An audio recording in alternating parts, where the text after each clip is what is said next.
अबे पण गण्या या संडासामध्ये बसायला कसा? मला माहित आहे, माझ्या बहिणीच्या घरी असाच संडास आहे. दोनही टांगा वरत करून बाहेर हगाले बसते तसा येते बसाचा. हो ना गण्या? ओसडीच्या येऊ तुम्ही बाहेरच हगा बे. डॉक्टर साहेब घेता का थोडीशी?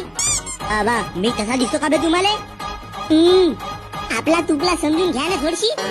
सरपंच साहेब, काल तुमची बायको त्या झुडपाच्या आड संडासासाठी बसली ना, त्या झुडपाच्या मांग माझा आधा टक लावून उभा होता. माईक दे ना बे माझ्याकडे, मले बोलू दे ना काहीतरी. पुढच्या निवडणुकीमध्ये मले मत भेटले पाहिजे ना. घ्या माईक घ्या. आईस्क्रीम चोकल्यासारखा या मायपाले चुरपा. जाऊ द्या ना. ठीक आहे तू जाशील.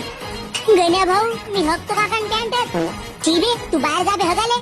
कॅन्टर मध्ये नको हगू. हाय, मला तर अजून लगेच वेळ आहे हग लागाले. मग बाबा तू आखरीला जाजो.